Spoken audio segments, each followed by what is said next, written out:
बोलो जयकारा बोल मेरे श्री गुरु महाराज की जय। श्री सद्गुरुदेव भगवान की जय।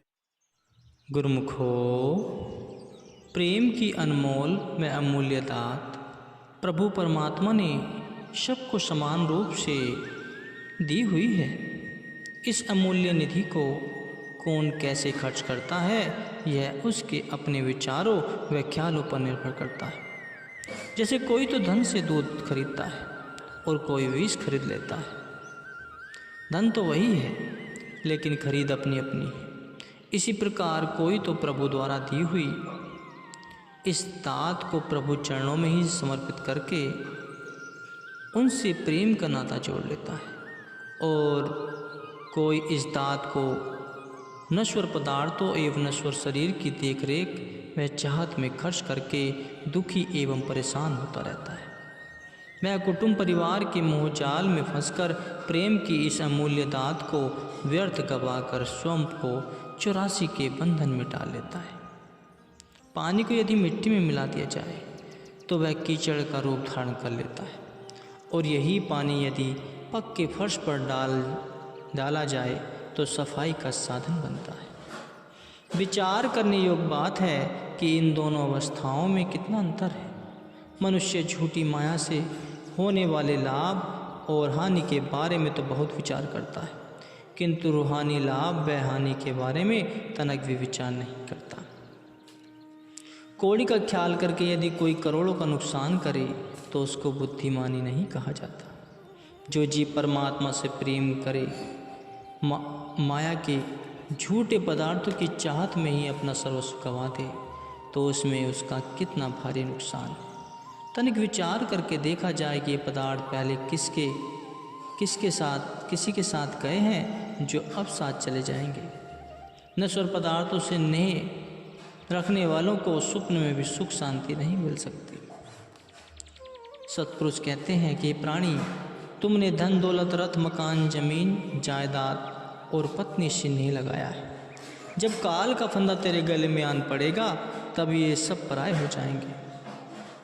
तुमने जानबूझकर अपना काम बिगाड़ लिया है, क्योंकि न तो तुम पाप कर्म करने से कोई संकोच करते और न ही अपने अहम भाव को त्यागते। संत सत्पुरुष जिन प्रकार तुम्हें शिक्षा देवें, तुम उनके वचनों को श्रवण कर उनका अक्षरश पालन करो, इसी में तुम्हारा कल्याण निहित है। गुरु साहिब जी पुकार पुकार कर कह रहे हैं कि अभी भी वक्त है, तुम अपने प्रभु की शरण में आ जाओ। सद्गुरु से प्रेम करके ही अविनाशी आनंद को प्राप्त किया जा सकता है। यदि समय को शरीर के पालन पोषण और बेकार के कामों में ही व्यतीत कर दिया तो पशुओं से बढ़कर कौन सा काम किया। संत कहते हैं, एक भक्ति भगवान जनी प्राणी के नाही मनी, जैसे सुअर सुआन नानक मानो ताही तन। अर्थात जिस प्राणी के मन में भक्ति का वास नहीं, मालिक का प्रेम नहीं, उस तन को सुअर व कुत्ते के समान समझना चाहिए। भाव मालिक के प्रेम के बिना मनुष्य तन को पाना व्यर्थ ही है। संत सद्गुरु कुल मालिक के साकार स्वरूप हैं। उनका हृदय प्रेम से परिपूर्ण होता है। वे संस्कारी रूहों को प्रेम की तार द्वारा जोड़कर अपनी ओर खींचते, उन्हें मोह की दलदल से निकालकर मालिक के चरणों के संग मिलाते हैं और निज घर में पहुंचकर शाश्वत आनंद की अनुभूति करवाते हैं।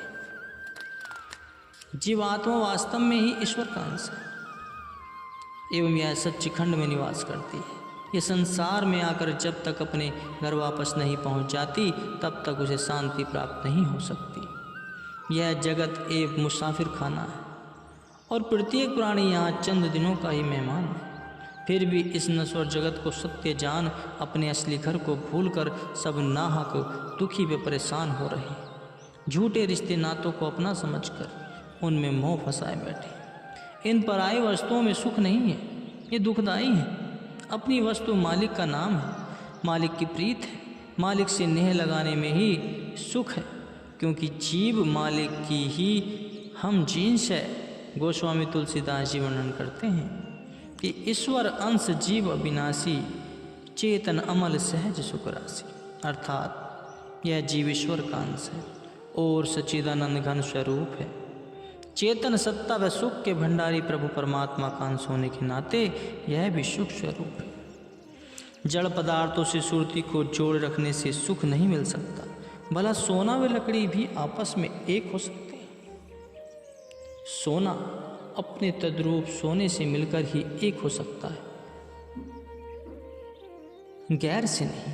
इसी भेद को समझाने हेतु ही सतगुरु भी मनुष्य शरीर को धारण करके इस धरा पर आते हैं और भूले भटके जीवों को सतमार्ग दर्शाकर यम के त्रास से मुक्ति प्रदान करते हैं। श्री आरती में प्रतिदिन पढ़ते हैं, शुभ मग के उपदेशक यम त्रास निवारण। जो जीव सतगुरु वचनों को सिरधार्य कर अपने मन के कांटे को बदल लेते हैं, वे मालिक के प्रेम में लीन होकर स्वयं को यम के त्रास से बचा लेते हैं। मालिक को सच्चे प्रेम के अतिरिक्त और कुछ किसी भी उपाय से नहीं रिझाया जा सकता। दुर्योधन ने समझा कि भगवान मेरे ठाट बाट को देखकर सीधे मेरे महल में ही आएंगे, किंतु भगवान जी तो भक्त विदुर के घर जा पधारे। उन्होंने दुर्योधन के 36 प्रकार के व्यंजनों को त्याग कर उसके घर का साग ही बड़ी रुचि व प्रेम से स्वीकार किया। भगवान राम भी अभी मानी ऋषि के आश्रम को छोड़कर सबरी के प्रेम पास में बंधे हुए उसकी कुटिया पर पधारे एवं उसके झूठे बेरों का भोग लगाया।